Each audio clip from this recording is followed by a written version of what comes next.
Hello there, and welcome to another episode of the Intersex podcast. My name is Joanne Roberts, and as a child, I received a diagnosis of androgen insensitivity syndrome, which is known as an intersex condition.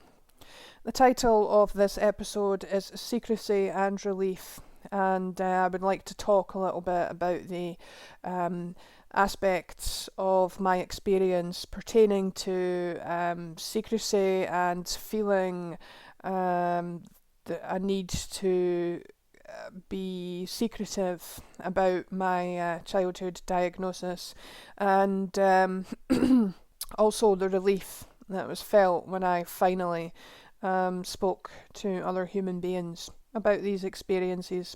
So, in order to illustrate what it is I'm talking about and to sort of get the ball rolling on this topic, I'm going to start with a couple of quotes, and these were quotes from one of the consultants, or the main consultant, who dealt with me throughout my childhood as regards to the diagnosis that the medical profession gave me, and there's a couple of them.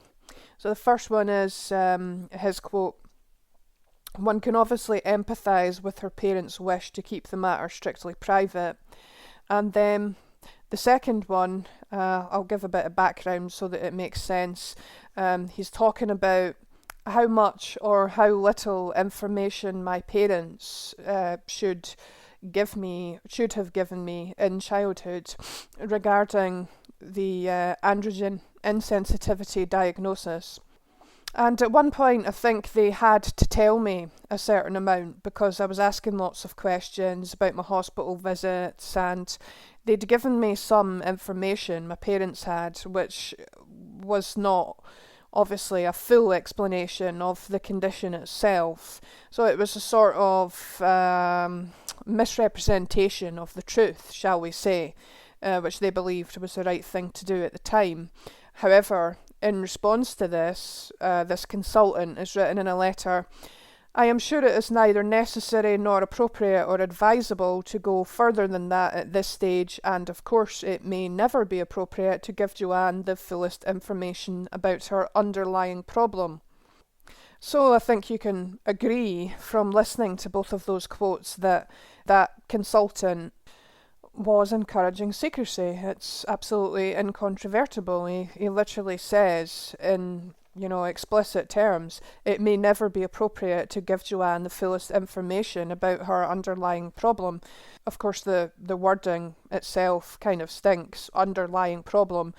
But the point I'm trying to make here is that there is a history of the medical profession encouraging secrecy when it comes to their treatment of what they call disorders of sexual development, hitherto known as intersex conditions. So I have to sort of be honest here about my part in it and say that I very much bought into that. So for a very long time, I actually refused to talk about it with anybody, including even members of my own immediate family.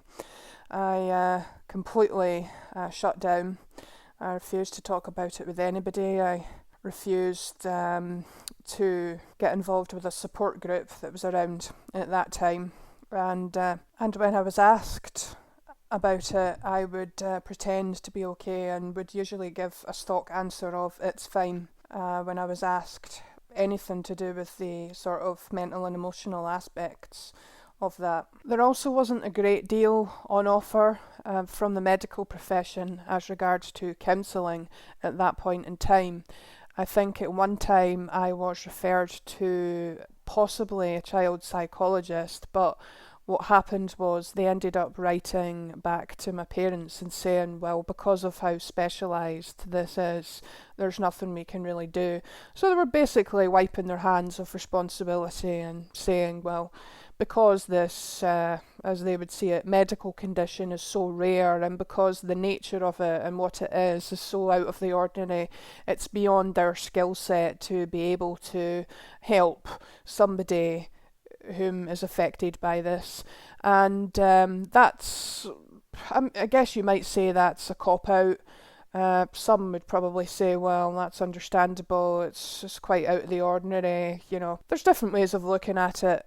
I see it as a cop-out. So there was absolutely no speaking to a psychologist at all in my childhood. It wasn't until I got into, I think, late adolescence before I spoke to a psychologist for the first time. So I would like to talk a little bit about the toll it takes on a person when they engage in secrecy.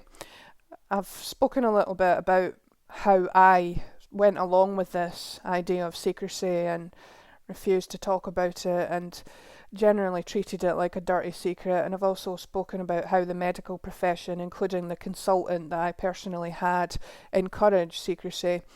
But I want to talk now about the toll that it takes on you.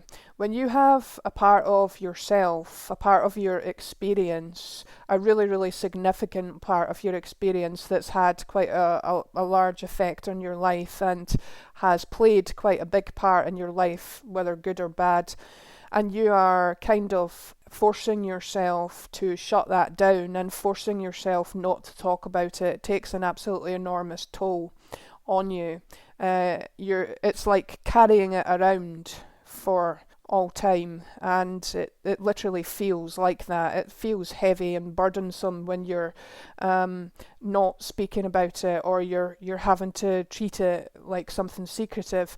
Not that this kind of thing would come up in normal conversation, but there are significant points in your life when this would naturally come up and you would naturally be inclined to talk about it. So one such instance was in adolescence, when all of the girls that I was at school with were starting to menstruate, and of course they thought that I was a biological female like them and thought that I was going through the same experience. What happened was, because I had attached to the idea that I should not talk about this, I went along with it and pretended that I was going through the same thing. Now obviously there's no sort of equivalent experience. The experiences of intersex people are kind of unique in that sense, because they're from an early age being steered along a particular line, even if it's the wrong one, and they're kind of going along with that. And for people like myself who were diagnosed with androgen insensitivity syndrome and were raised from birth, or many of us were raised from birth as girls, and we don't talk about it and we've sort of condemned it into secrecy, then we inevitably end up going along with certain things because we think that's what we're supposed to do. So when I was at sort of late primary school, early high school, if the subject of periods came up, I would sort of go along with it and pretend that I was a part of it, even though I obviously wasn't, because my chromosomes are XY, and therefore that makes me a biological male. There really is no precedent for this, because it's literally the case of somebody who has male chromosomes being raised from birth as a girl, and there are very few examples like that in our society. It's so vastly out of the ordinary that there isn't really any sort of insight into how this should be dealt with or how it should be approached. The medical profession at the point in time during my childhood were encouraging secrecy and actually encouraging my parents to not tell certain family members. And that consultant even encouraged withholding information from myself, which has got to be some sort of issue of medical ethics. It's like I've said before in these podcasts, if it were any other group of people, this would never stand. If there were any other group of people that were treated in that way, there would be lawsuits and they would be successful. But because of how out of the ordinary this is, it's sort of accepted. If the so-called normal people of the world got a copy of their medical file and there was a part in it about a consultant paediatrician that they saw during their childhood suggested deceiving them about a quite significant and life-changing medical condition, that would be considered malpractice, beyond any shadow of a doubt. But because of the nature of this, and because of the underlying attitudes behind their words and actions, it's accepted and they get away with it. So it feels very, very heavy and burdensome to carry around such a considerable secret, and you're having to sort of file it away and not talk about it, or at least I felt I had to. And I was more or less suppressing it, trying to suppress it, trying to deny it, trying to disown it, and that doesn't work out well for you. And I continued along that path into adulthood, and the strain of it became greater and greater as time wore on, until eventually in my 20s I was involved with being interviewed for a newspaper article about intersex people, and I was interviewed along with a group of other people who had also received a diagnosis of androgen insensitivity in childhood. What I began to realise was that as I spoke about it and as I allowed other people to share in my reality, and as I began to sort of lift the secrecy veil, I began to feel better and I began to feel a sense of relief. I would imagine that the heavy toll that it takes on you to keep something like that secret for many, many years, sometimes decades, is not dissimilar to the toll it takes on gay people when they're trying to hide the fact that they're gay from the people around them.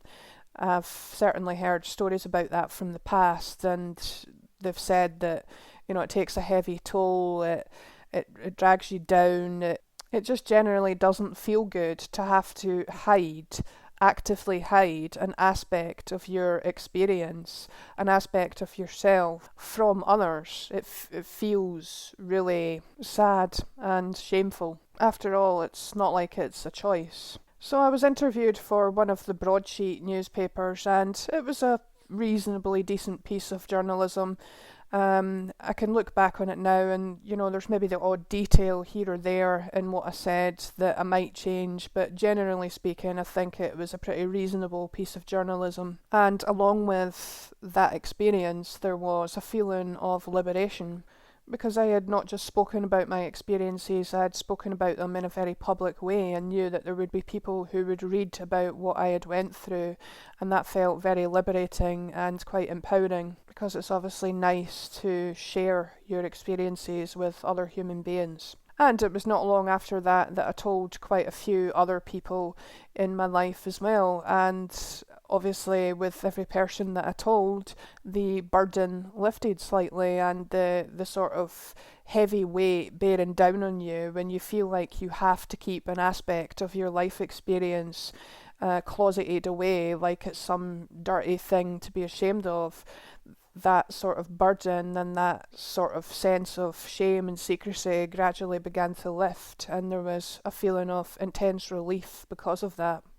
When it comes to these matters, I would always advocate for openness and honesty, and people having open, honest dialogues with each other about this subject.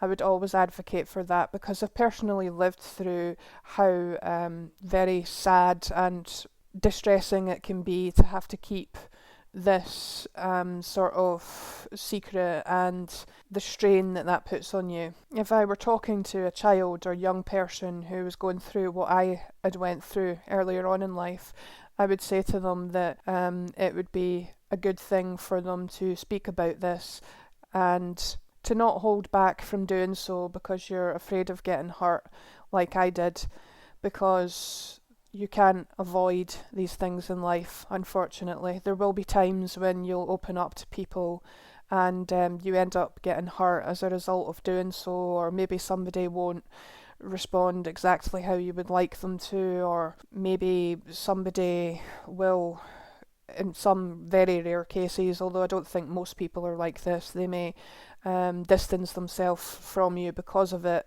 I don't think that's super common, but I wouldn't hold back from vulnerability because of that. Obviously, be gentle with yourself. If you don't feel ready to take that step, you don't have to, but it's always something that you can build up to, and you can start off in a small way and maybe just tell one person and confide in somebody, and you can tell them about it in whatever terms you want to tell them. Obviously, there's a bit of debate amongst people as regards to whether this should be given a medical context or some other context. I would say it's down to the individual how they want to view this. I'm sort of somewhere in the middle of that. I can understand why many people feel drawn towards giving it a medical context because it makes it easier to explain it to people that way. So I do understand that. But you can explain it to people in whatever way suits you best. And maybe just start off in a small way. Maybe just tell one person in your life that you would like to entrust that information to, and explain what it means to you and the part that it's played in your life and how you feel about it and this kind of thing. And it's very empowering and liberating to talk about these things. I'm not in favour of stigma. It was one of the better decisions that I made in my life to talk about this and to stop treating it with secrecy. And when the topic comes up and it relates to stuff like, childbirth or periods or stuff relating to gender, and there's an opportunity for me to mention it, then I will do so. I don't volunteer the information to people, but if there's an appropriate point at which I could mention it, I will do so. And also another important point that I would like to make here is there's a lot of emphasis nowadays on the concept of pride, and there's a lot of people that might think that me talking about this and sort of discussing whether you should open up to others is tame by today's standards, or that it's not a big deal. Well, actually it is a big deal to some people. I should point this out. If you've been through the experiences that I went through, where the medical profession behaved towards you the way a lot of medical professionals behaved towards me, and the shame is sort of driven home, as it was with a lot of the experiences I had, such as, being photographed, in certain ways, there is going to be a lot of shame. There is no getting away from this. But I guess my advice that I'm imparting here is don't be ashamed of being ashamed. If you felt that way, it's the result of what you went through, and that doesn't mean that you have to continue to identify with that. You can disidentify from that, and you could start to view yourself in a more positive light. You could start to view your body in a more positive light. If you have internalized shame, you have to be able to be open and honest with yourself about that, as I'm trying to do. You can't force pride, unfortunately. Any therapist would tell you can't go from shame to pride in the blinking of an eye. It would be nice if you could, but it's something that you have to work towards. I guess that's the point I'm trying to make here. So those are some of my thoughts that I wanted to convey on the subject of secrecy and relief relative to the intersex condition of androgen insensitivity.